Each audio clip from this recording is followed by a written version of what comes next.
Hi, good evening. My name is Faisal, and I am thrilled to welcome you today to the official launch of the UCL South Asian Legal Studies Forum.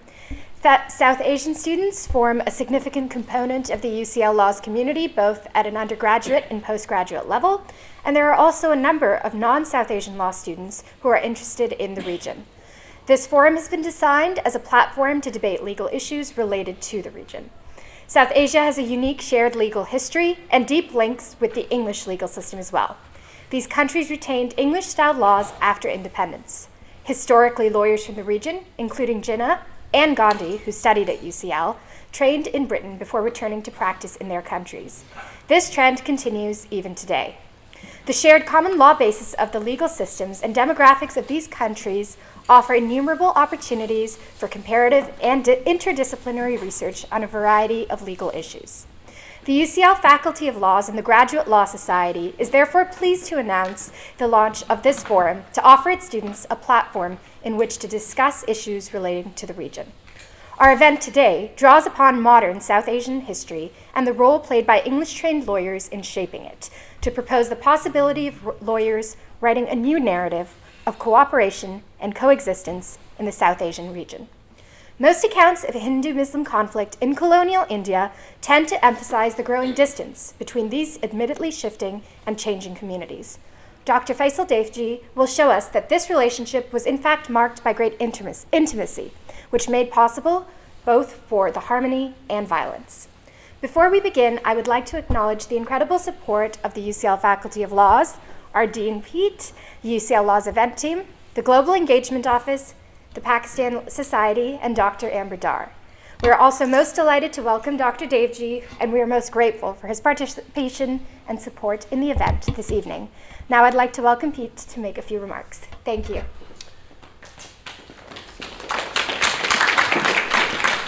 Thank you very much. I was thinking that I was going to have to do these sort of really official words about how important we feel the launch of this South Asian Legal Studies Forum is, but that's all been done for me. So I think I would just want to say how much as a faculty we would like to support this initiative.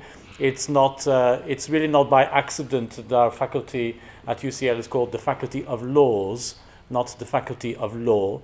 There's a fundamental understanding that there is, even though, of course, the countries in the region share the common law with this jurisdiction, that there are laws around the world, and we want to study all of them, and not just the local law in this jurisdiction. And so we're really very pleased that we haven't taken this initiative ourselves. So great thanks to Amber for launching it, and Firoza and others, but very warm welcome and our strongest support, and I hope you'll be able to develop a really interesting forum, and we'll certainly stimulate it further. And many thanks also to Dr. Devji for joining us, and very much looking forward to the talk. So thanks again and welcome again.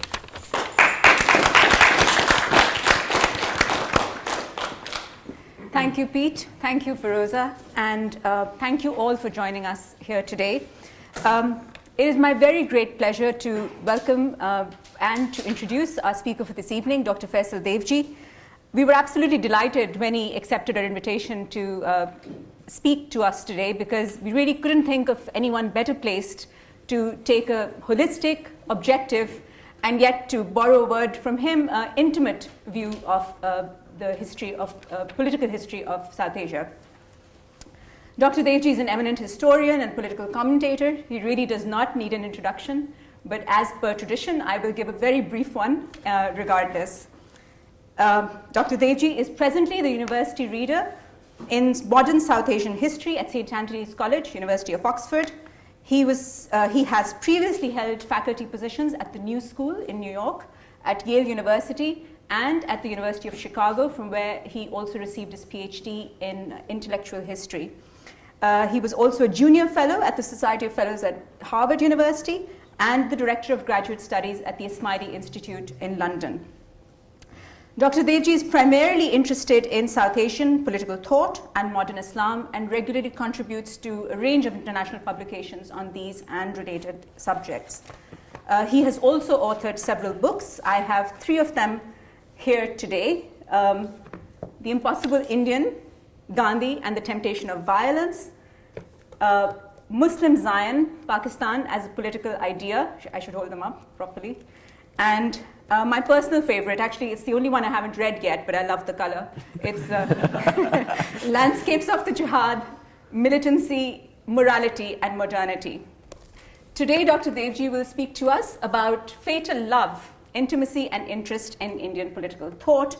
And I'd just like to add that, after his talk, before I'd just like to add, after his talk, we'll have a brief discussion and then we'll open to the floor for questions. In addition to English, Dr. Devji speaks Gujarati, Urdu, Hindi, Swahili, French. Am I missing any languages? So you'll have a great choice of languages in which to address questions to him. So without further ado, Dr. Faisal Devji. Thank you. Shall I go up front? If you like, yeah. Well, thank you very much for inviting me. I think it's a wonderful thing to have set up this forum. So I want to congratulate Firoza and Amber for doing it and for the faculty for supporting it. I was just saying before we started how important I think legal history and legal theory is. Of course, it goes without saying that it's important, but it's only now that historians, sociologists, anthropologists, and others who work on South Asia have started giving that subject the attention it truly deserves. And so we have, especially for legal theory, a whole new spate of studies coming out. And I'm hoping that this forum will be able to host some of those emerging discussions, which have to do both with India and Pakistan, but also Bangladesh, Sri Lanka, and other South Asian countries. It's an honor, of course, to be invited to initiate this forum as the first speaker of it, and I hope not to, as it were, let it down in any way. And I say that because, of course, I've had to cut down on the comments I would have made for a much longer presentation, a paper that deals with several figures. I will be focusing today only on, as it were, the biggest beasts of the lot, Gandhi and Jinnah.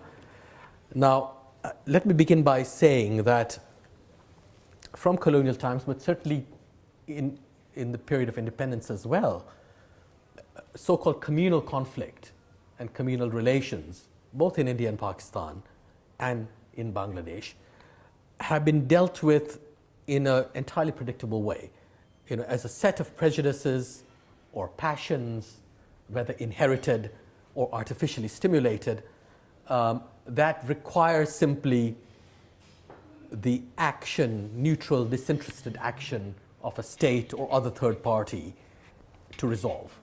So these tensions, relations, or conflicts are not given any due in their own right. They don't have any, as it were, normative forms of thought embedded in them.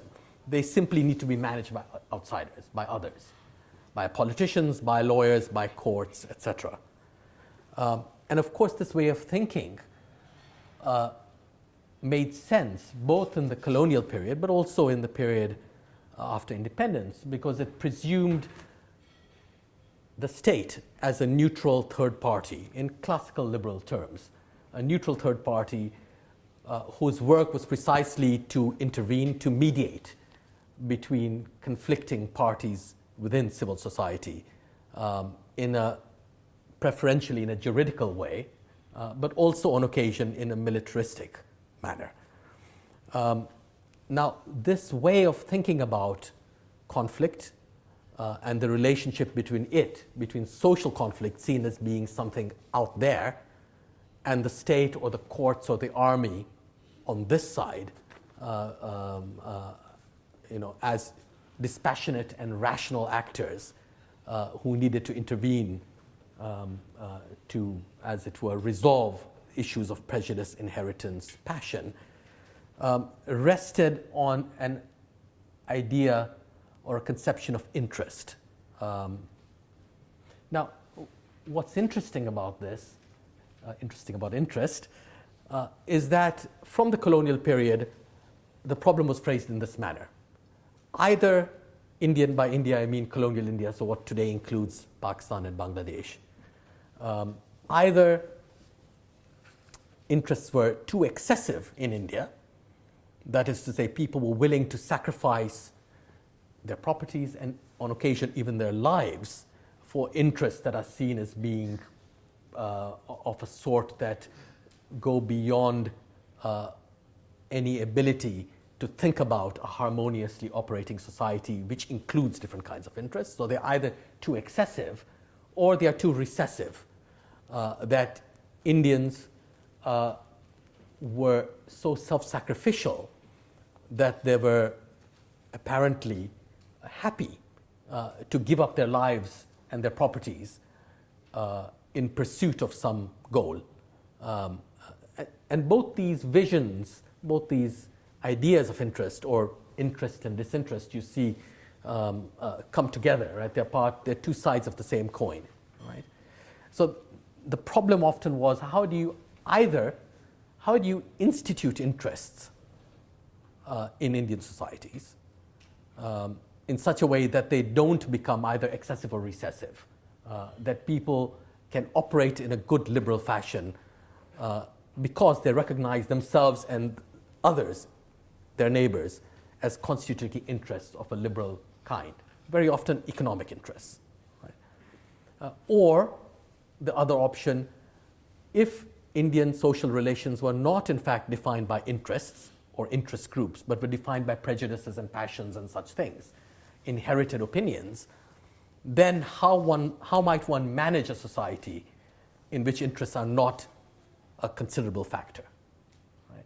Now, the debate over interest, of course, ends up being, or indeed begins, as a debate about property, because interest and property are linked in a very intimate fashion. One need not even go so far as to mention John Locke and others who conceived of interests in property terms. So even yourself, your legal personality or your body might be seen as your property. And it's only in that fashion that it becomes a kind of subject of interest. But one can, of course, refer to the more common understanding of interest, economic interest as being tied to property in various ways. It could be landed property, it could be mobile, personal property. It could be even your identity conceived of as a form of property. That you are a Hindu or you're a Muslim, Hinduism and Islam are yours. They belong to you. They've been conceived of as forms of, if you will, anachronistically intellectual property, let's say. All right? And as early as the 18th century, the colonial state dealt with this problem by trying to institute interests where they appeared not to exist or where they existed in either excessive or recessive forms. The most important example of this institution is the permanent settlement of Bengal, right, where there was an attempt to make landed property possible, private property possible, in order to create landlords as a set of improving figures. So rather than being absentee landlords living in Calcutta and letting their properties go to rack and ruin, precisely because these properties were thought to be shared, their ownership was not clear, and therefore there was no interest on the part of their putative owners to improve them. The land settlement, the permanent settlement of Bengal didn't end up doing what it was meant to do. But it's part of a kind of wider 18th century view of this matter on how do you actually institute property. Property creates private rights, property therefore creates interests. It allows citizens or subjects to maintain themselves against the coercive or potentially despotic power of the state, all of those things, right? So I just want to sketch out the larger context in which this idea of interest becomes important. Now, from the permanent settlement of Bengal, which is about landed property, to Hindu-Muslim relations in India, seems like a big shift, but in fact, it's almost exactly the same language that is deployed to understand Hindu-Muslim relations. On the one hand, these conflicts are seen as being the result, as I have said already, of recessive interests, right? People are too taken up by their inherited prejudices, and they are incapable of forming themselves, constituting themselves as proper economic and other interests. Or on the other hand, Islam and Hinduism are seen as being excessive interests, and that they need to be, as it were, pulled apart. So what I want to talk about today is how this debate, this long-running debate on interest and whether Indians have too much of it or too little of it, comes to inform and define the way in which Indian political thinkers and Indian politicians debate the issue of religious difference. Right? And what I want to say is that a new kind of normative language of Indian politics emerges in which the issue of making interests salient or removing them altogether becomes crucial. So that the debate is not necessarily about prejudices, inheritances, passions, and all the rest. Right? So I'll begin with Gandhi, and I'll move on to Jinnah just to show how these figures thought about what I've rather too abstractly described so far. So Gandhi, in his earliest book, in his earliest text, Hind Swaraj, Indian Home Rule of 1909, very curiously but typically for him, says that revolutionary figures who want to free India from Britain tended to argue that Indians do not realize their own interests, and that's why they tolerate colonial rule. Gandhi has exactly the opposite thing to say. He thinks that it's precisely because Indians are constituted as interests that they seem to enjoy colonialism. And he says, some Englishmen state that they took and they hold India by the sword. Both these statements are wrong. The sword is entirely useless for holding India. Then it follows that we keep the English in India for our base self-interest.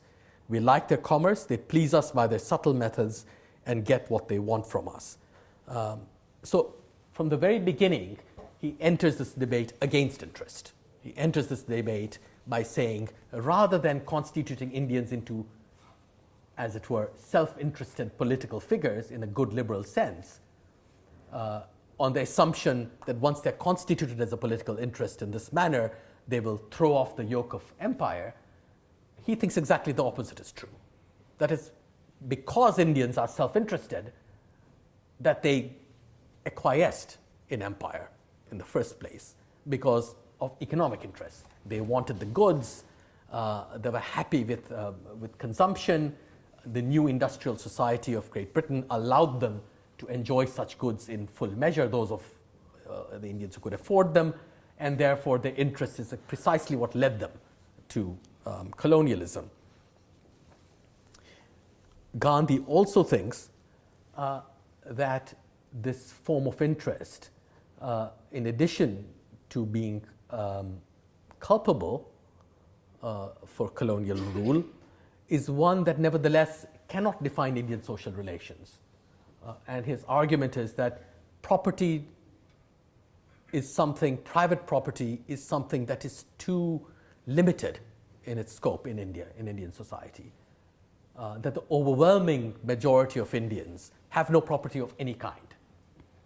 If they have no property of any kind, property cannot be the defining element of social relations. And therefore, social relations cannot be understood in terms of interests, because interests are linked to property. And remember what I said, not just landed property or property that is portable, but also the very idea of yourself and of your identity as being constituted as a kind of property in the first place. Therefore, how does interest emerge in Indian society? And he argues it's only at those points where the colonial state comes into contact with Indians that some form of interest emerges. Right? And famously in this text in Swaraj, he talks about doctors and lawyers. I thought I should bring in the lawyers, and Gandhi himself, an important lawyer, obviously, Gandhi's critique of laws and lawyers. It happens, he says, through a process of divide and rule. And by divide and rule, he doesn't mean that there's an intentional process by which the British are trying to set apart Indians, say Hindus and Muslims, and set them against each other. He doesn't have such a crude understanding of that. He rather thinks that it is precisely because the colonial state aims to operate as a liberal state, as a neutral third party. It makes its foreignness into a virtue. Precisely because it's as it were foreign entity, the state can play the liberal role of a neutral third party. It is dispassionate, it is disinterested, it can mediate between, in this case, Hindus and Muslims. In fact, its presence is necessary for the peace and harmony of Indian society. It's precisely this attempt to constitute the state as a liberal entity that makes for what he calls divide and rule, and that creates Hindus and Muslims as putative or potential interests.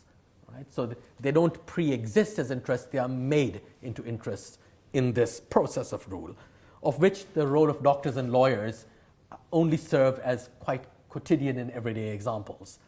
So and Gandhi's quite funny, deliberately funny on this. So he gives his example of the doctor is as follows. And the figure of the modern Western doctor, of course, is a figure connected to the colonial state, because medicine is accredited by the state, it's licensed by the state, and it is supported by the state in terms of hospitals and trade schools, etc. Right? So he says, look, he gives a very homely example, as was his wont. You overeat, you have indigestion, and you take a tablet, and you feel much better. What does this do?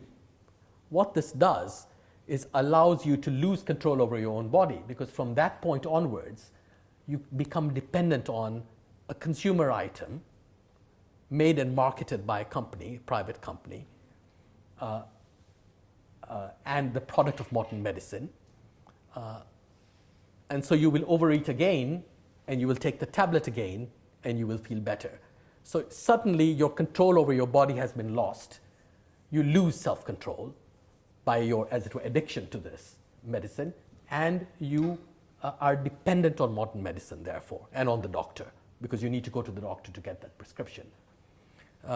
In this way, the figure of the doctor separates you from your own freedom and your own will and your own form of self-control. Right? The lawyers work in the same way for Gandhi. Right? So very homely example again. Lawyers are there not to resolve, in his view, conflicts, but to perpetuate them, so that that what they do is only allow for the resolution of conflicts through the law courts, and in that way, indigenous society is deprived of its own what today you would call alternative dispute resolution, I suppose, their own forms of alternative dispute resolution. And therefore, all Indians have to go through these colonial institutions, in this case the courts, which are very expensive and their proceedings are very lengthy.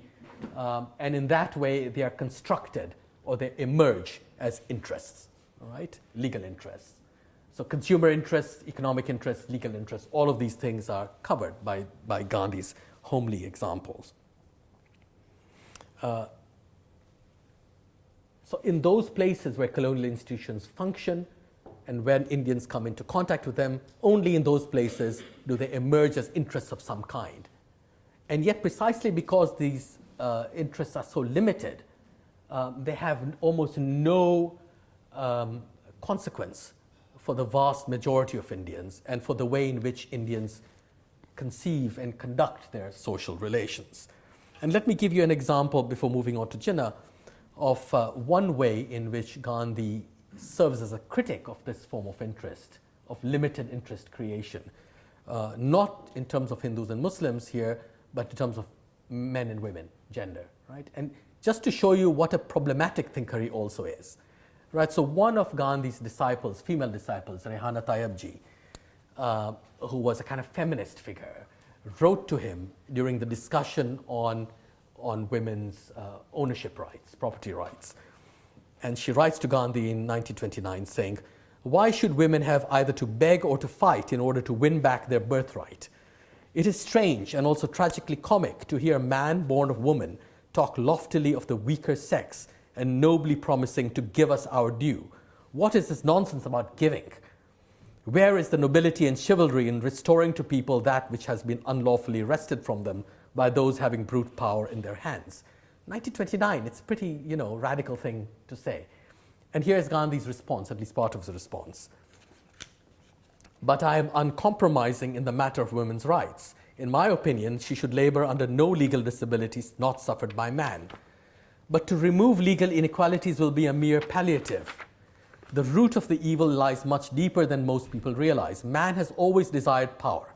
Ownership of property," go back to that, right? The root of interest. "Ownership of property gives power. Man hankers also after posthumous fame based on power. This cannot be had if property is progressively cut up in pieces, as it must be if all the posterity become equal co-sharers. Hence the descent of property for the most part on the eldest male issue. Most women are married, and they are co-sharers in spite of the law being against them in their husband's power and privileges. Whilst therefore I would always advocate the repeal of all legal disqualifications, I should have the enlightened women of India to deal with the root cause. Woman is the embodiment of sacrifice and suffering, and her advent to public life should therefore result in purifying it, in restraining unbridled ambition and accumulation of property. Let them know that millions of men have no property to transmit to posterity. Let us learn from them that it is better for the few to have no ancestral property at all." So here it's a rather paradoxical situation, right? What he's saying, in effect, is, I understand. He's saying to Rehna Taibji, of course I understand. And I believe that there should be perfectly equal laws for men and women. On the other hand, I also understand that most people in India have no access to property at all. That you are fighting for a right which can only be the right of a small elite. And that is a right that creates, in this case, economic, but also legal and political interest, right? Because property qualifications allow you to vote, for instance, in this period. Right? So they're all tied up with each other. So rather than simply universalizing the rule of property in Indian society, which he thinks is a vicious and evil thing, shouldn't those who don't have property actually serve to hold back its malign power, to hold back its universalization? Now, of course, this is asking only those who are the weakest in that society to defend Gandhi's ideal. But he does this routinely. So I just wanted to leave Gandhi by shifting this debate on Hindus, Muslims, and interest to the realm of gender, just to show that it's a kind of general concern. It's not specific to religious relations. Now, let me say that, let me give you an example before leaving Gandhi of the way in which this debate is conducted on the religious front. Right? So, the First World War, let me go to the ending of the First World War. When the First World War ended, as you know, several empires were destroyed in its aftermath. The Ottoman Empire, the Habsburg Empire, and the Romanov, the Russian Empire. The Ottoman Empire had been one which had interested Indians especially, and Indian Muslims especially, many of whom thought that the Sultan in Constantinople was also their caliph, right? Was also as it were, the religious leader of Islam in a symbolic fashion.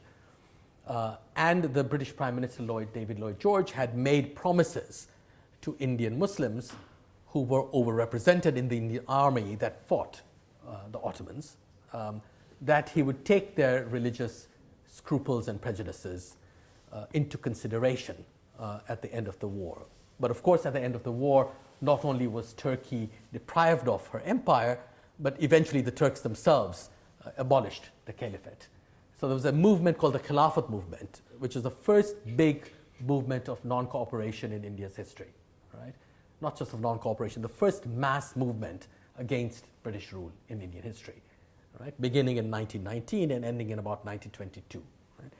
So Gandhi fully supported this movement, even though it seemed paradoxical.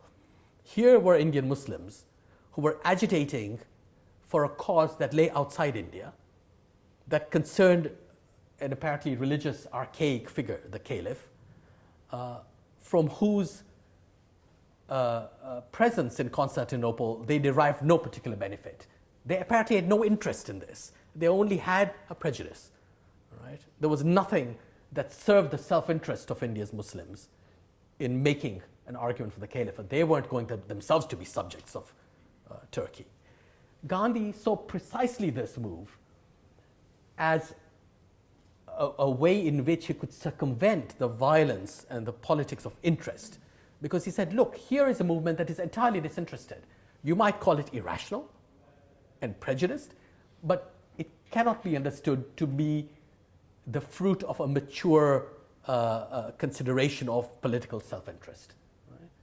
Precisely because it is disinterested, because Indian Muslims were happy to give up their time, their energy, their money in order to further this cause from which they did not gain, he urged Hindus to join them too.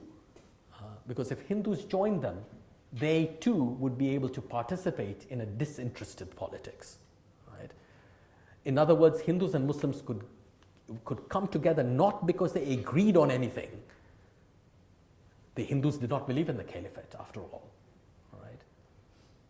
But they supported each other in disinterested or non-interested ways, precisely because they were neighbors or friends or brothers. Right? So Gandhi's innovation here is to suggest that you can have a national movement which does not require universal and uniform agreement. Right? That you can, as you would help your own brother or your own friend. You might not agree with them, but you would extend them a helping hand. And this is the way in which he tried to make disinterest rather than interest into the grounds for this new Indian mobilization. Now, a lot can be said about that, and I want to just end my bit on Gandhi here by quoting him on the Khilafat movement in his journal Young India in 1919. The test of friendship is assistance in adversity, and that too unconditional assistance. Cooperation that needs consideration is a commercial contract and not friendship. Conditional cooperation is like adulterated cement which does not bind. It is the duty of the Hindus, if they see the justice of the Mohammedan cause, to render cooperation. If the Mohammedans feel themselves bound in honor to spare the Hindus' feelings and stop cow killing, they may do so no matter whether the Hindus cooperate with them or no. Though therefore I yield to no Hindu in my worship of the cow, I do not want to make the stopping of cow killing a condition precedent to cooperation. Unconditional cooperation means the protection of the cow. So he's making an interesting argument, because when the Muslims ask Gandhi for support in their movement to protect the caliphate, they suggest that, look, if you help us, we will abjure cow slaughter, right? So we will come to an agreement. And Gandhi says, on no account. You cannot have an agreement. National mobilization does not depend upon commercial contracts, as he said, which are temporary in nature, right? And which presume the existence of interests. You must have unconditional cooperation, unconditional support, and then, if as a result of that, Muslims decide to give up cow slaughter, so much the better. But it cannot be, it cannot, as it were, lay out the terms of cooperation. So I offer that to you simply as a way of thinking, as an example of the way in which Gandhi thought about how to remake Hindu-Muslim relations in a way that does not depend upon interest or the contract which is produced by interests, right?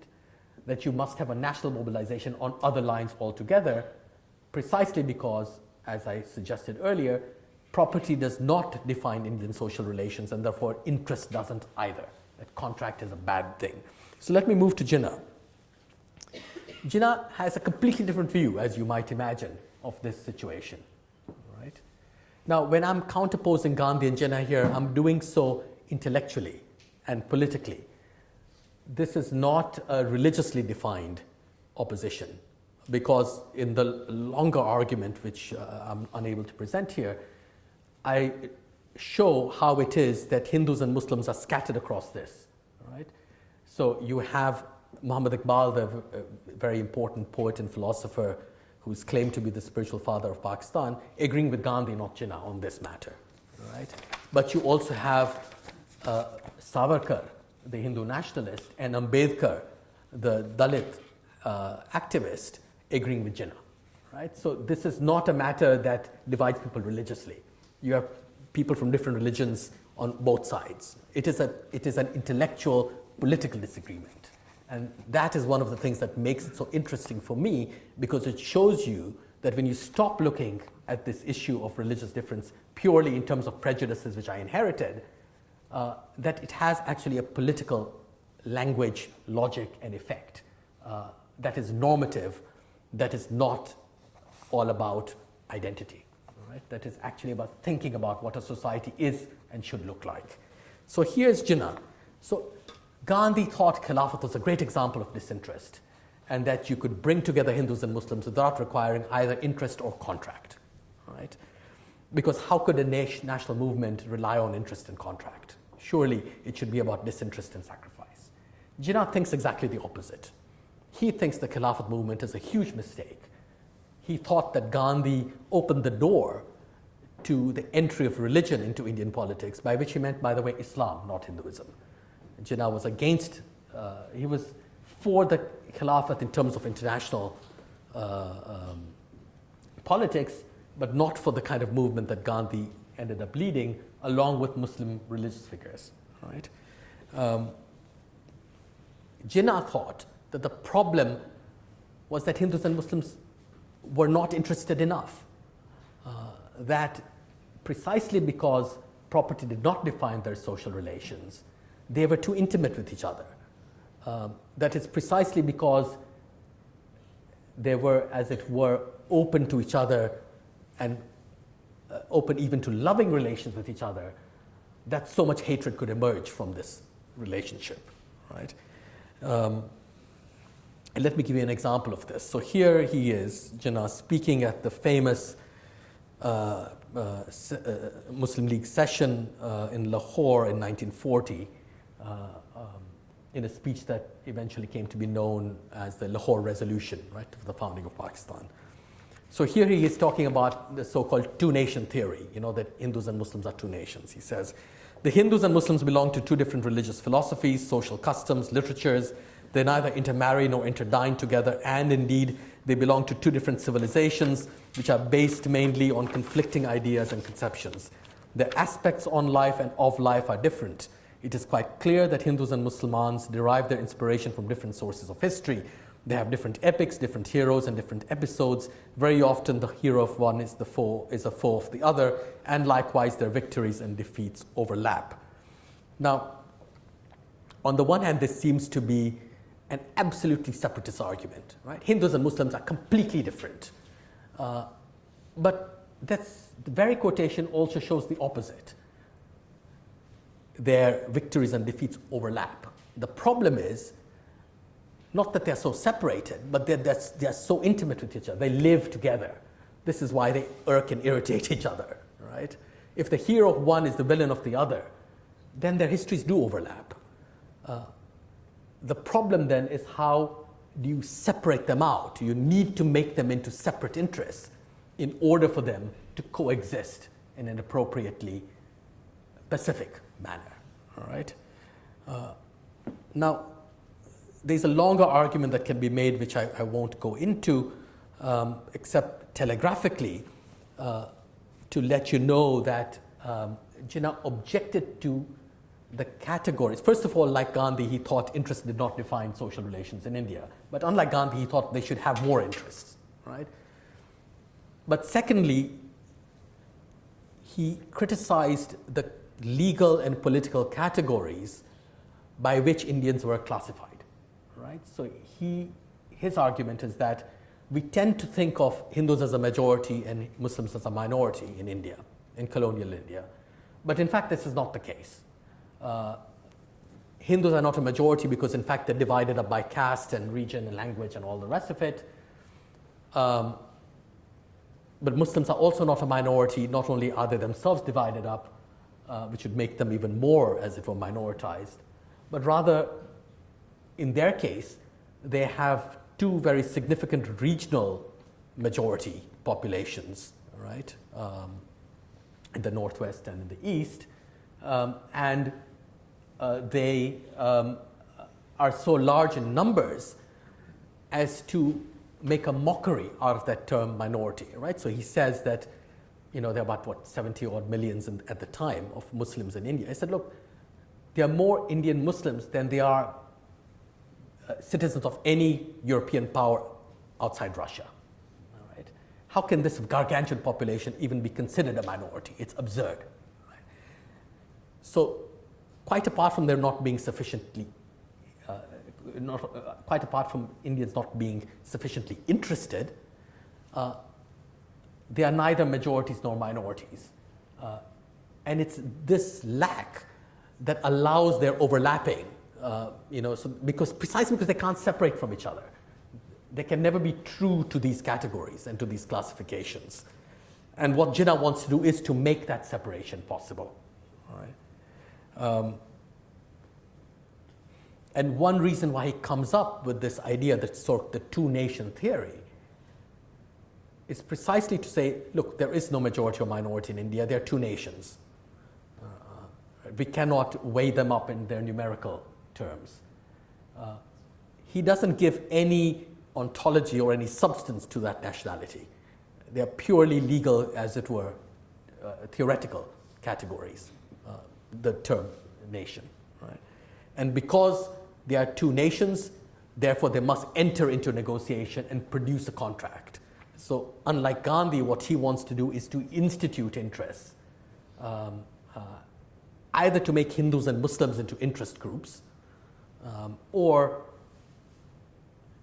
to push them into the language of interest so that their religious elements eventually drop out, and I'll explain what that means.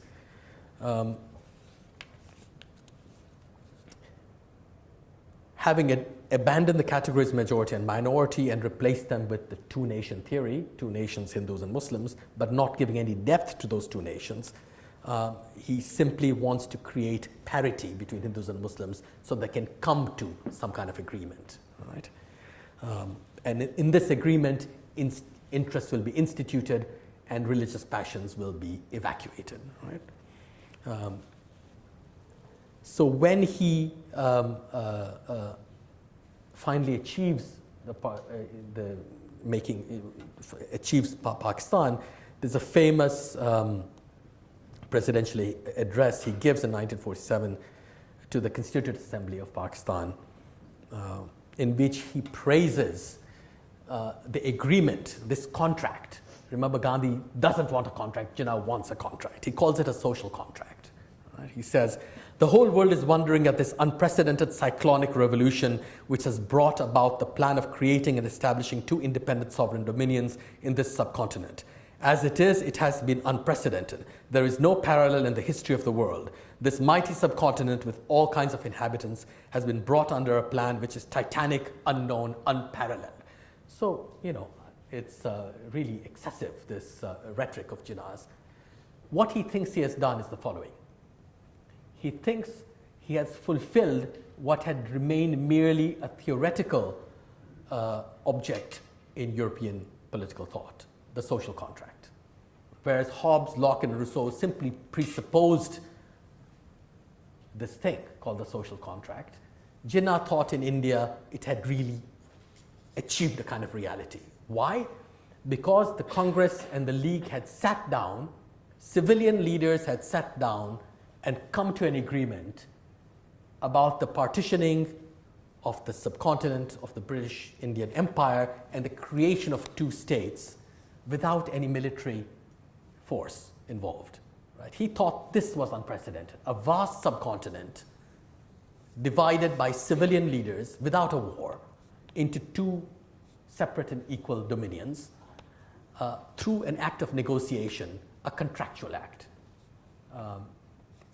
Soon, of course, his tune was to change as the massacres of partition started happening. And he became increasingly disappointed at the way in which things were going. But I want to point to this fact, that whereas Gandhi wanted to remove interest and contract, Jinnah wants to bring it back. He thinks that's the way to resolve the issue of Hindu-Muslim relations. He often indeed compared Hindus and Muslims, stressing this intimacy, right? That was the default position if interest were not present. By using as homely an example as Gandhi used to use, by saying, for instance, look, I'm a lawyer. I know exactly what to do when brothers disagree. It happens all the time. A father dies, the brothers become the co-sharers of the paternal inheritance, and they cannot get along. Often they blame this on their wives. It's always the case, isn't it? Especially in South Asia, those of you who know. How do you tackle this problem? It's a problem precisely because they're brothers. They wouldn't hate each other so much if they weren't brothers. The reason Hindu-Muslim relations are so passionate and tempestuous is because they feel hurt from each other. You don't feel hurt for something a foreigner does. You only feel hurt from an intimate. It's precisely because they are so close to each other that they feel betrayed by one another, right? Just like brothers feel betrayed. So what do? Well, Jinnah argues, we have tried for many decades to resolve this matter in all kinds of ways, and Mr. Gandhi has tried to do so, but he thinks nothing has worked. So what do you do with that paternal inheritance? You separate it, you partition it. And when you do that, you give each brother a portion, then brothers can become friends. Because contract has intervened, they become interested parties. They're no longer intimates in the way that brothers are meant to be intimates. Right? And he thinks this is a good thing. What should happen is a contractual relation in which brothers are transformed into friends. He tries to do this within the ambit of colonial India, and when that doesn't work, he decides to do it by splitting the paternal inheritance, as you would the British paternal inheritance, as it were, as you would your own father's inheritance. Gandhi, of course, thinks this is ludicrously idealistic, that Jinnah, who fancied himself a realist, was the true idealist of Indian politics. Right? And you can see this idealism in evidence in the quotation I just read, titanic, unparalleled, unprecedented, etc. He thought he had done something that had never been done in the history of the world. Right? Make a social contract possible, turn brothers into friends, impose interests where they had not existed. Right? This you see very clearly in effect later on in that speech of 1947 to Pakistan's Constituent Assembly. It's a speech much quoted by Pakistani liberals today, and I'll read a bit of it. Today, you might say with justice that Roman Catholics and Protestants do not exist. He's talking about Britain. Right? Today, you might say with justice that Roman Catholics and Protestants do not exist. What exists now is that every man is a citizen and equal citizen of Great Britain, and they are all members of the nation. Now, I think we should keep that in front of us as our ideal, and you will find that in course of time, Hindus would cease to be Hindus and Muslims would cease to be Muslims, not in the religious sense, because that is the personal faith of each individual, but in the political sense as citizens of the state. So at the very end of the story of Hindu-Muslim violence, at least of the story of colonial India, you have this bizarre instance where Jinnah seems to hark back to his early ideals as a congressman, as a prominent member of the Indian National Congress. Right? All he says he wants is religious passions and prejudices to decline and people to be recognized as equal citizens of the state, in this case, the Pakistani state. He thinks that the partition of India is the only thing that allows that to happen, both in India and Pakistan. Why? Quite apart from instituting interests where they didn't exist, what it does is create majorities and minorities where they had not previously existed. So remember, I had argued that for Jinnah, the Hindu majority was not a majority and the Muslim minority was not a minority. But if you partition the country, you destroy the Muslim, you smash, he used the word smash, the Muslim minority in India, right? So you reduce it to a real minority, and that makes Hindus into a majority. And in Pakistan, you, as it were, do the opposite.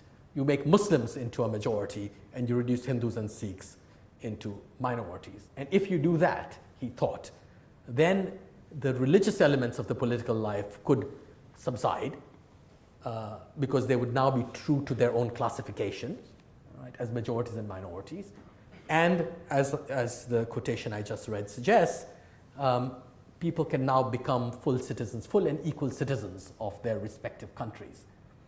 I'm inclined to think that Gandhi was right in suggesting that Jinnah was the true idealist of Indian politics, that he had, in his lawyerly manner, conceived of a way in which to, at one, almost like cutting that Gordian knot, in one fell stroke of solving the great problem of the Indian subcontinent.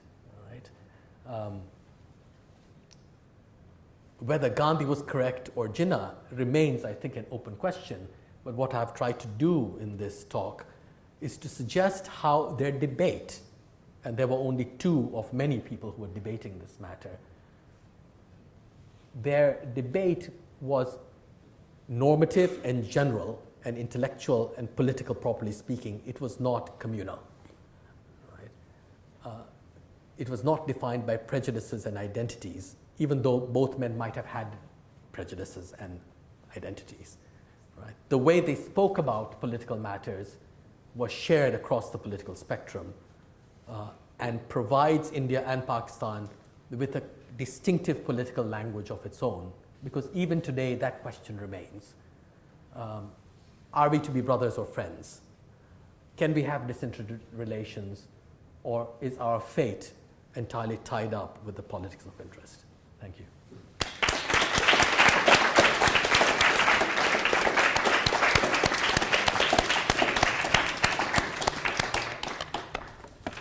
Thank you very much for a very interesting and thought-provoking.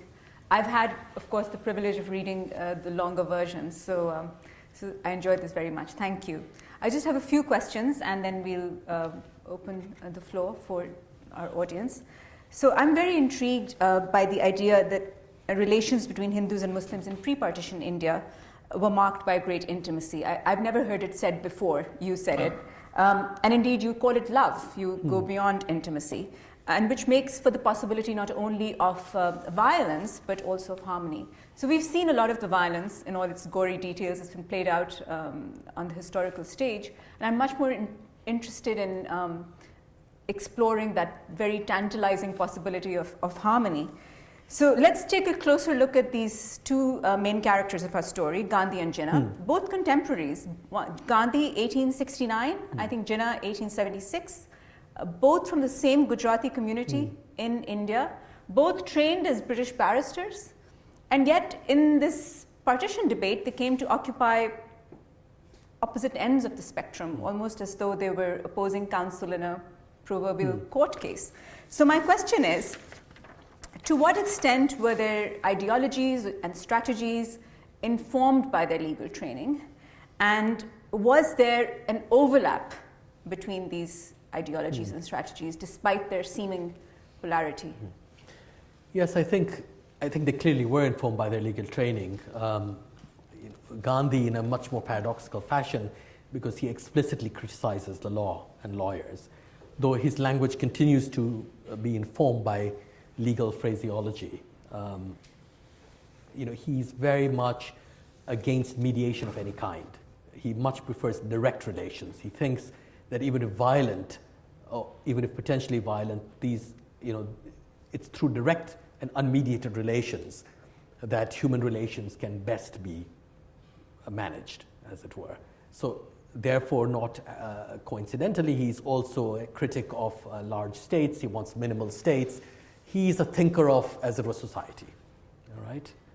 That things should happen with individuals in societies, and neither lawyers nor the state in its other capacity should have much. He's anarchistic in that way, and he describes himself as an anarchist, though with a highly legalistic terminology. Right? I think his views match with Jinnah's in that respect, also because they are both part of a Western Indian language, new language of political ideas and political thought. Right? And you might bring in Dr. Ambedkar, whom I mentioned earlier, into this story as well. And so, they all have this kind of conversation with each other. With Jinnah, I think you have, as I said, as I was suggesting, a much more what Gandhi called idealistic, but I would perhaps call abstract idea of what, in fact, both of them were lawyerly enough, and perhaps because Indians didn't have experience of politics, they had been deprived of doing politics or running their own country, that they end up talking and thinking in rather abstract and theoretical terms. Right? So Jinnah's thought is entirely abstract in that fashion. It's almost as if he were, as it were, studying the law and taking everything he learned seriously and at face value. This idea that all you need to do is make brothers into friends, and for that you need a contract and you need to make them into interest, as if it's so easily done. So he didn't take, I think, the social complexity of India as seriously as he may have, and that might, as I said, have to do with the inability of Indians in general to run their own societies. Right? Gandhi is not abstract in that fashion, though it's usual, of course, to think of Gandhi as the idealist, the spiritual idealist, and Jinnah as the realist. But with Gandhi too, there is a distrust of the state and of legal categories and all the rest. So Jinnah takes them too seriously. Gandhi doesn't take them seriously at all. And in both those ways, though they seem to be opposed to each other, they actually share a kind of very peculiar attitude to the law and to the state and to institutions. So just touching on something that you mentioned in your talk as well and alluded to just now, that the ideology of contractual relations versus personal connections, or if we can say the need to create greater boundaries versus the call for greater closeness between the two communities, it has come to be associated with Hindus and Muslims. But you seem to suggest that this ironclad association is actually not accurate, that this was, there were Hindu leaders who subscribed to contractual relations and Muslims who called for greater closeness. So can you elaborate a little bit on that with reference to some other leaders? Interestingly, most of them were trained as British barristers. Yes. Yeah. So again, one of the things that interests me is both what they inherit, of course, from their training as lawyers in this country, but also how they depart from that training. And perhaps they can depart from it because India has quite different context. It provides quite different context for their thought and their politics. But the other figures, the ones I deal with are, Ambedkar. So Ambedkar, as you know, is what was called then a low caste leader, representing, people to whom he gave a new name, Dalits, broken men. And for him, it's really extraordinary because he says, look, at least Hindus and Muslims, there's money, there's capital, there's property, we don't have anything. Even our bodies are not our own because we are often indentured. And so how can we even think of ourselves as an interest group? He wants to make them into an interest. But here are Dalits who are scattered across the country, who speak different languages, who have different, as it were, religious cults, different followings, and they are themselves subdivided. So how do you make them into, with no capital, no inheritance, nothing? Eventually he does this through fiat. Once the Indian Republic is created, he creates, Ambedkar insists on there being a system of reservations, which is the most extensive form of what in America you would call affirmative action in the world, right? Caste reservations. Not just for Dalits, but certainly for them. And as it were, he makes them into a political interest within the state itself, within the institutions of the state, by creating reservations for them, because they cannot themselves become an interest group, right? And he finds it very difficult even to gain their electoral support, for instance. So Ambedkar does the same thing that worries Jinnah by fiat, turning Dalits into an interest through the process of reservations. Jinnah does it through the two-nation theory and through partition, right? Of course, what he thinks is going to happen doesn't happen. That Hindus and Muslims do not cease to be Hindus and Muslims. He's looking at Britain as an example where Catholics and Protestants, despite a lengthy history of rivalry and discrimination, have managed to become equal citizens of the British state. That doesn't happen in Pakistan, as we know, nor, even though technically it happens in India, equal citizenship despite religious identity, in reality it's a much more complex story in India. In Bangladesh, you have,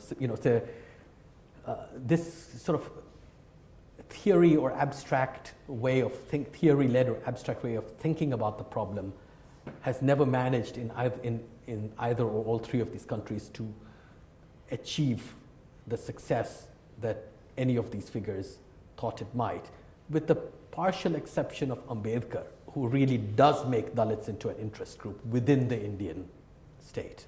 Right? The problem, you might say, is that the intimacy still exists. It exists in violence more than in harmony and non-violence. But it still exists. And Gandhi, for instance, thought that Hindu-Muslim intimacy was particularly febrile because, unlike upper caste and lower caste, Hindus and Muslims were considered to be equals, right? So Gandhi used for them the term mitrata, friendship. That's what, because friendship can only be among equals. You can't have an unequal as your friend.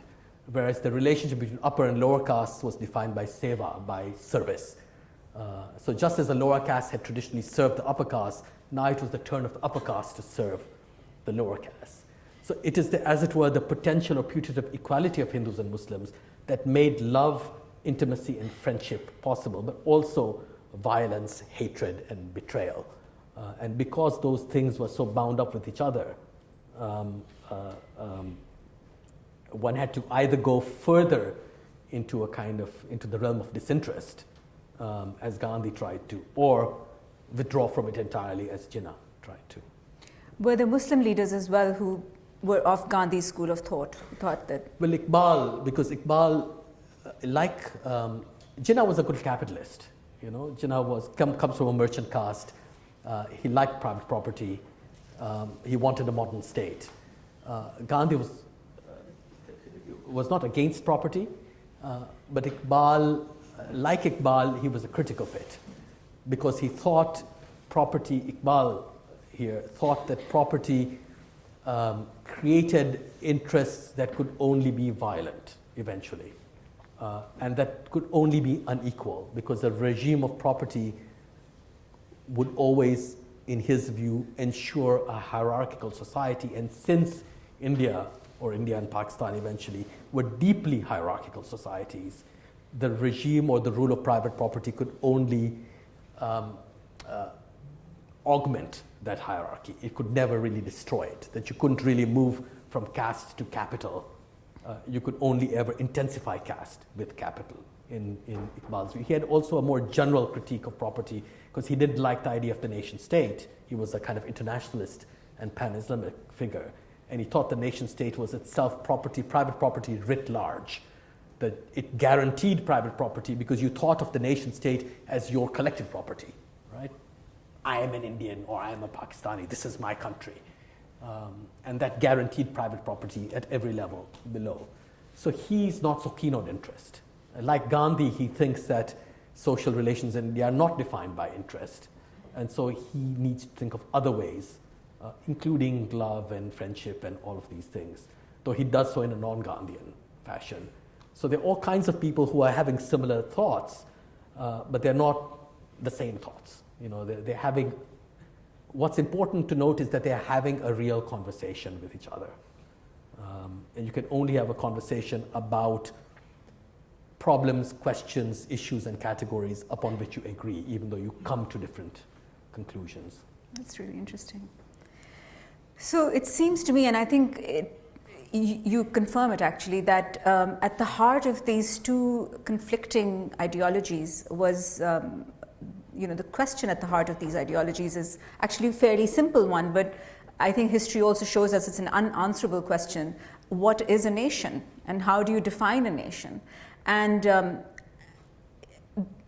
it was the question facing Hindu and Muslim communities, and it's the question that now faces India and Pakistan 70 years on. So the project of defining a nation is not complete by any stretch of imagination. It's an ongoing process. Is there any lesson that we can take from history, not from, say, Pakistan only taking from Jinnah's ideology or India only from Gandhi's, but what lesson can we take from our collective history that can help us define ourselves better? I mean, I think one of the things that's really fascinating about the history of nationalism in India is certainly looking at these figures, right, is that all of them, say Jinnah, Gandhi and Iqbal, and to some degree Ambedkar, have quite negative ideas. I mean, the ideas of nationhood are negative, not in the sense that they don't like them, though Iqbal doesn't like nationalism, but that there is very little content in them. So in Jinnah's case, it's a very legalistic sense, right? So as I pointed out, two-nation theory is only there in order to say Hindus and Muslims are not majority and minority. They're equal, and they have parity, and therefore they can enter into a contract, right? So for him, the nation had no more depth than that. It was a legal ruse almost, right? It was simply a way of playing with words and saying, if we see them as equals, despite their numerical inequality, then they can actually enter as equals into a contract, because the nation does not yet exist in this country. And he never really defines what a Pakistani nation is, because in the last quotation I read, he seems to suggest that Islam and Hinduism, etc., will subside, and that like Catholics and Protestants in Britain, everyone's going to be an equal citizen of the state.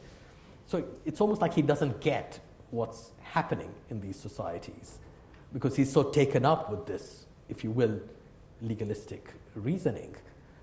Gandhi too has another kind of negative view of the nation, because for him, it's not history. Gandhi is not interested in history. He thinks history is only a record of violence, and that history is also bad because we start identifying with the past, and therefore we identify with some heroes against the villains, etc. Right? That history is bad in general, and he much preferred myth. That Gandhi gets his greatest philosophical and moral themes out of the great Sanskrit epics, the Mahabharata and the Ramayana, right? Which are not, and he explicitly said, are not historical. Because myth allows you access to philosophy in a way that history doesn't, right? So he's not interested in history, which you would take as being a great factor in any national movement. He thinks that the Indian nation is produced simply out of common struggle. So as with the Khilafat movement that I was describing, it's precisely because Hindus decided to support Muslims that they could become a nation, not because they had some deep history that brought them to this place, or they shared something. In fact, they didn't share. The great audacity of Gandhi is to say, look, we don't share a belief, but we are still part of a nation. All right?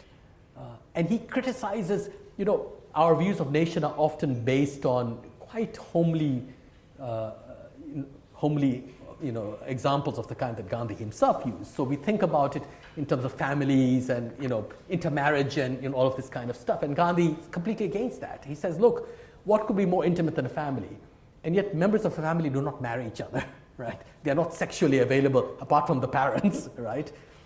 Parents and children are not or should not be sexually available to each other, right?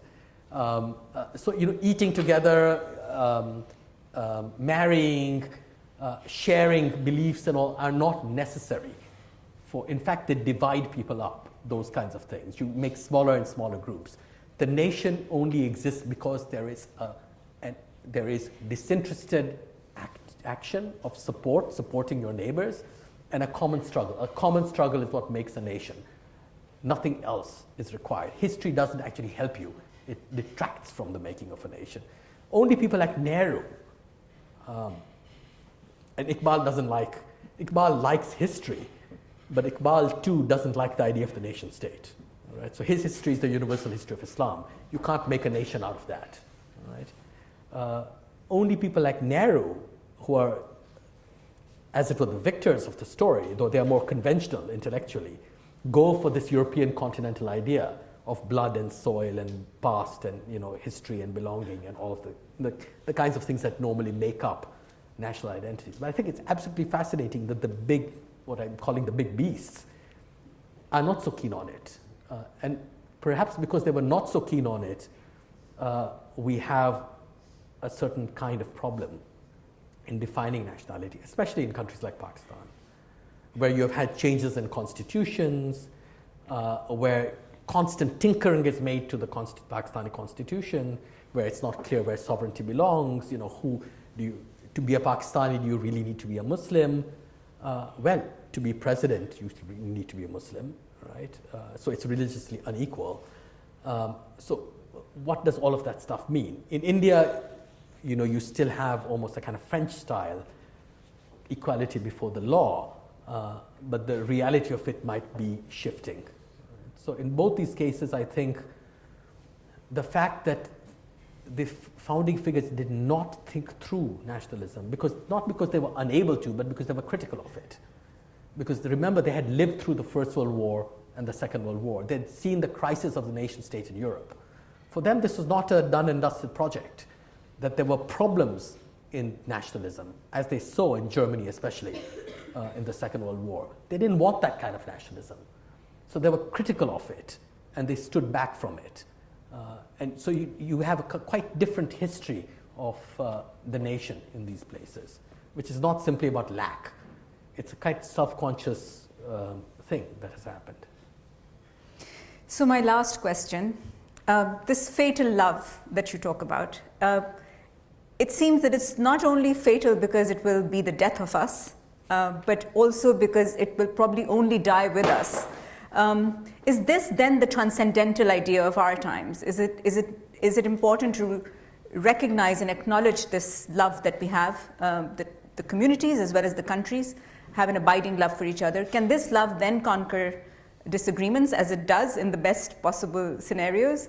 But can it be transformed into a relationship? That seems to be the critical question. Well, Gandhi thought so, right? So he wanted to, he thought that you really could push this in a society like India's, whose social relations are not defined by property, and in which therefore interests are not hegemonic. What you needed to do, in fact, the only thing you could do is to go to the other side, into disinterest, sacrifice, all those great national things, right? And create social relations of mutual respect, peace, and harmony that might not have existed before. And Jinnah, of course, thinks the opposite. Now, one doesn't know. All I know, you can also see Jinnah's point, that because of history, because of all these things, these groups are too intertwined, and the only way they can respect each other is by being separated out. The problem, of course, has been that neither one nor the other seems to have succeeded since 1947. Right? I think the useful thing to take away from this debate of the 1920s, 30s, and 40s is not just to understand that difference and foreignness do not actually define the relations, whether violent or non-violent. Because as I suggested earlier in the talk, you only feel betrayed and hurt by someone you're close to, or you feel as, a stranger can't do that to you. Right?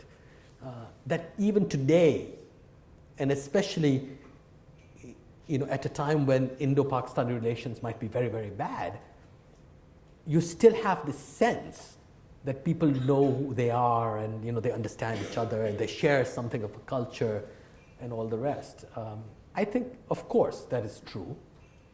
People will listen to each other's music or television and all the rest, and people Indians who go to Pakistan and Pakistanis who come to India generally have a very good reception, especially when people find out you're from the other country. It's, they're hosted, and there's all of this stuff that happens, though it's, of course, symbolic. It doesn't happen politically.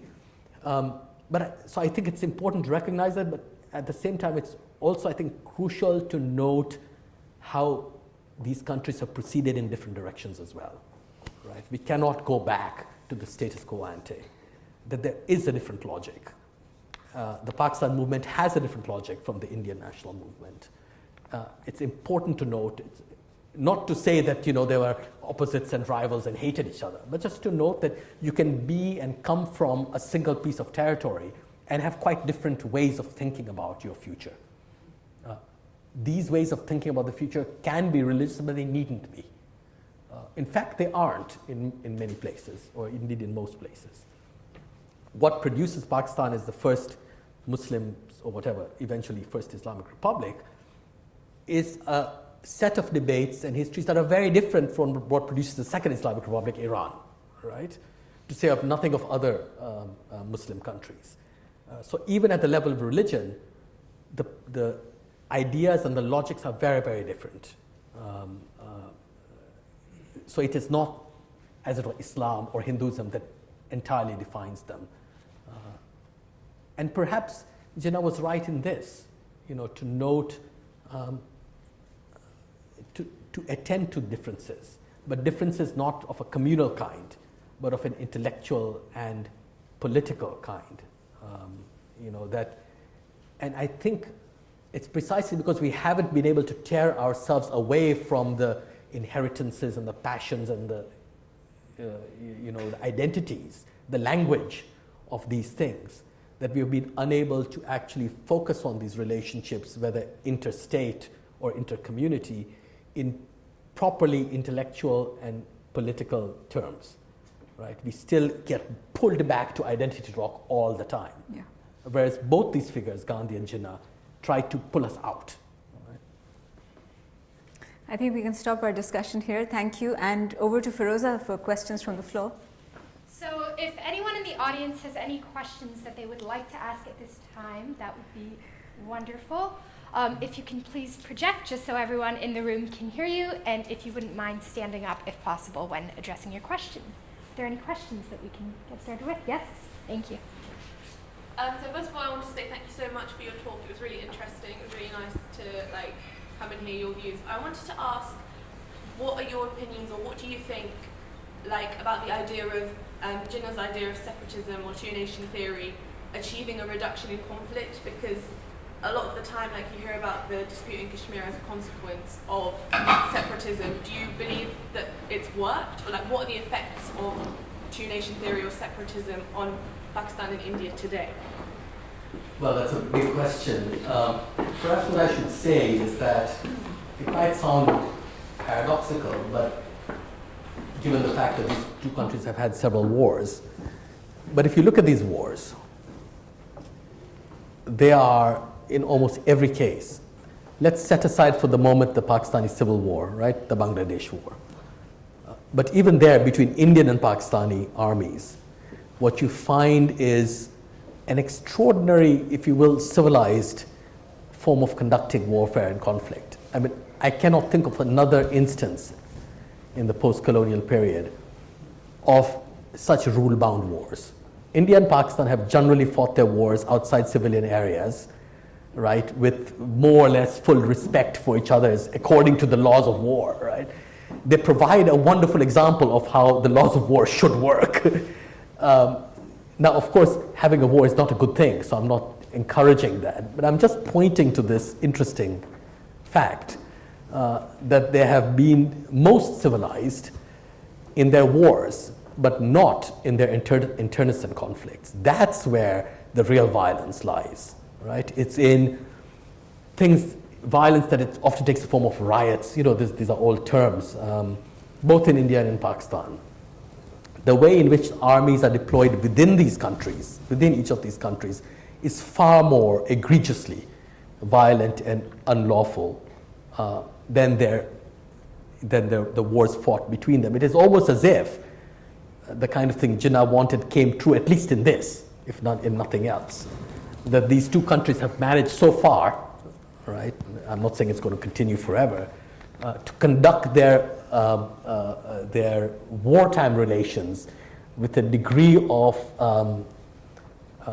as it were, civilized gravitas that it's rare to see in the post-Second World War world.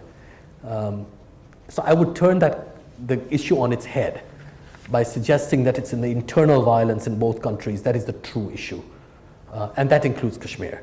It's not Indo-Pak relations. Of course,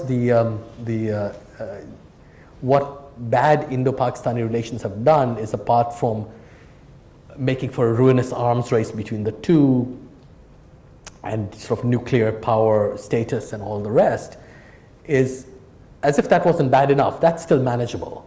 what's been really the worst thing is what Gandhi actually once said, that it's opened the region up to proxy wars and to superpower intervention.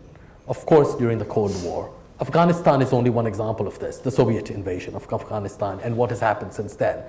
That could not have happened without Indo-Pakistani rivalry, right? So I think, so both to move outwards to the region as a whole, so including Afghanistan in this instance, to show how that has been shaped negatively by the partition of India, but also to move inwards within each country to show how internecine violence is so much worse for these societies than the violence between India and Pakistan, which is in fact the only bright and shining light, if you will, of the whole situation.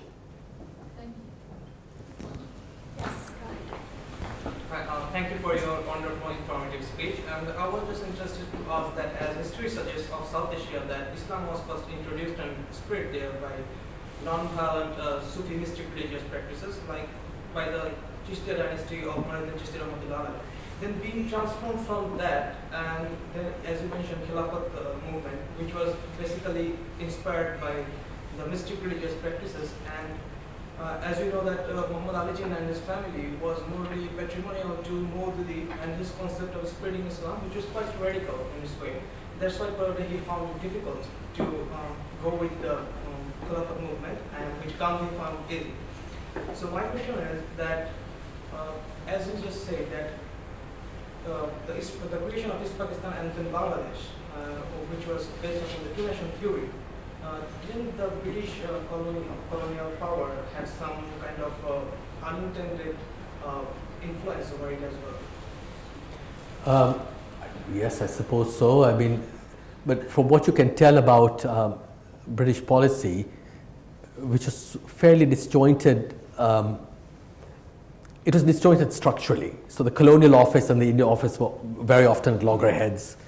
You know, you had the Secretary of State of India in London, and you had the Viceroy in Delhi, and you know, it was always a huge massaging operation that had to occur in order to bring all these people even around the same table. So there was, structurally, because of the sheer size and the complexity of the British Empire, it's very difficult to adduce any singular policy because there are disagreements, many disagreements within. And everything that is decided by way of compromise. But even taking that, you know, putting that aside, you know, I think you'd have to argue that if there was a singular British policy, it would have been for a united India, right? It would not have been, even though there were many in the imperial hierarchy who favored Pakistan, at least in the initial instance, as a kind of counterweight to the, you know, the Pakistan movement and the Muslim League as a counterweight to the Indian National Congress. In fact, I think one of the interesting things about late colonial India is that it was too advanced politically to operate as colonies were meant to operate, which is to say, to have one single party that dominated a national movement, and then you have independence, and then you can have different parties. Congress tried to do this, but it never could because there were always other parties around. Eventually, the Muslim League was the biggest one. So it was, as it were, in part democratic, even before independence. And that posed a kind of problem for decolonization. But so quite apart from, you know, British proconsuls that are favoring either India or Pakistan, when it came down to the crunch, the interest was in a unified India for many reasons, including Cold War reasons. All right, so what you needed, which Pakistan could never do, right? So what they wanted was a unified Indian army that could be used, because India was the great center for men and resources to control the entire Indian Ocean region, that in Africa, the Middle East, etc. It was the Indian army that did that, and Indian laborers that did that, right? In the Middle East, in Africa, in Southeast Asia. With India gone, the entire security architecture of the region would have to collapse. It did collapse, and basically the British moved out, or at least kept the Gulf bits, and the Americans moved in to take over. And it's the partition of India that made that possible. So you split up the country, you split up the Indian army, and you put paid to labor migration, etc. Eventually you have immigration, of course, to Europe from the region. And that really completely demolishes one of the major planks of imperial rule, not simply as imperialism, but this vast security architecture, which now had to deal with the Cold War. So for all these reasons, British policy, such as it was set against the partition of India. About your earlier questions about Islam and all, one can't say, of course, there are conquests and there are invasions and there are Sufis and they're often intertwined and they all go together, but that's everyone's history, right? That's not unique to Islam in this case. Thank you. We have time for perhaps one more question. Maybe two. Two? Okay. We can start with the gentleman at the front, please. Thank you. Hi, thank you for my question is very simple. How do you see the role of nationalism in emerging countries like India or Pakistan or China for that matter? Do you think that it stabilizes the country, or do you think in the current scenario that it's more sort of destabilizing factor? And how do you see economies creating infrastructure, as you rightly pointed out, in these countries? How do you see that? That's very interesting because, of course, between the 1940s and now, you've had a fundamental change economically, and you can no longer make the argument so persuasively that property means nothing, even though it's still, both societies, India and Pakistan, are vastly unequal ones. You have to now give some credence to property as a kind of basis for interest and all the rest. And Gandhian politics are around every now and then. In fact, it's amazing how they keep coming back. They come back in feminism and in environmental movements, especially. But even in the most kind of full-throated and hot-blooded form of nationalism in India, you inevitably have like it or not, a kind of Gandhian theme. Even in those who themselves dislike Gandhi, whether it is forms of self-sacrifice. He's set the language of Indian politics in a way, and there's nothing anyone can do about it. You can read it one way or the other. At the moment, both in India and Pakistan, nationalism doesn't seem to be a terribly positive force, obviously. On the other hand, I would also like to make the argument that the nation state is probably the most important political form to emerge in the 20th century. It might be seen to be under threat today through globalization and there are, of course, very reactionary forms of nationalism that come back, especially in, as it were, globalized situations. If you look at something like the European Union, which is a strange entity because it is indubitably a political entity of some kind, but it has no sovereignty, unless you think NATO is its sovereign. And it's precisely in such situations that nativist and other forms of national, whether it's Catalonia or whatever, come up. Partly because they can, because the EU structure allows for, because you can now be a nation without having your own currency and without having your own army and all the rest, right? So it's a nationalism stripped of its earlier sovereign attributes. Scotland would arguably be that kind of nation, as would Catalonia, right? So I would look at India and Pakistan in this wider context, the apparent re-emergence of nationalism in a very problematic fashion. In India and Pakistan, they seem to be much more sovereign-like, unlike Scotland or Catalonia or something. They don't have a federalist imaginary, though there used to be one in the early 20th century for India. Nevertheless, I wouldn't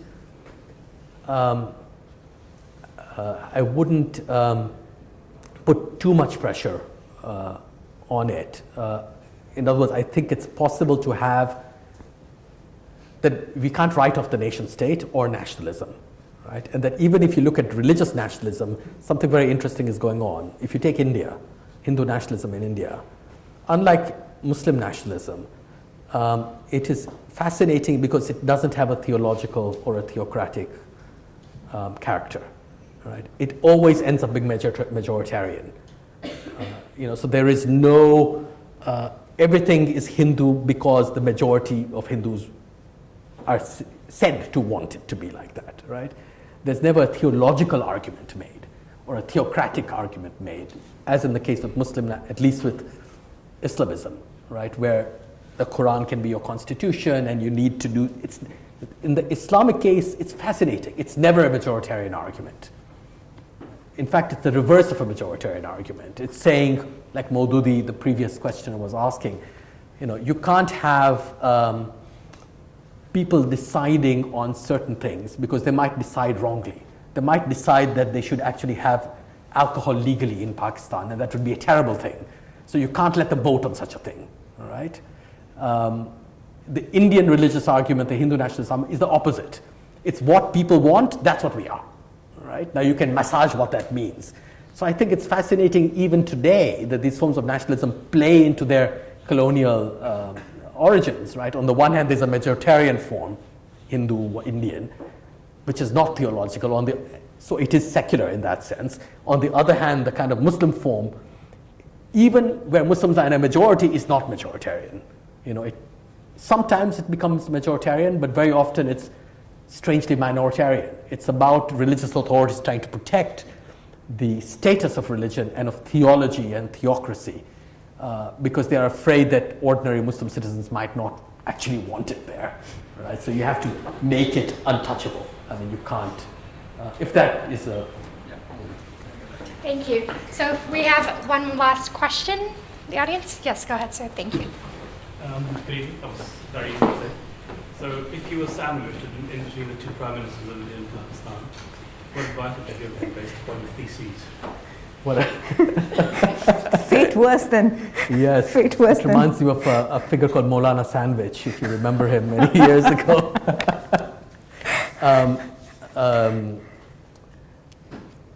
I really don't. I suppose what I would say is one has to begin where one is, and I think that there are various measures that have already been taken, which really need to be followed up and elaborated. So, for instance, let me mention a couple. All right. One is, much as I hate saying this, the most interesting and important move on Kashmir, since someone mentioned it earlier, was when Musharraf was in power, and his foreign minister, Mr. Kasuri, had proposed sovereignty sharing idea, which apparently the Indians were considering seriously, and then Musharraf, of course, was thrown out of power by that lawyers' movement. Right? So there you already have a proposal. It can be reworked. It was made and it was being considered. That's an interesting way of, which might move in a federalist direction, of thinking about the issue, simply with Kashmir.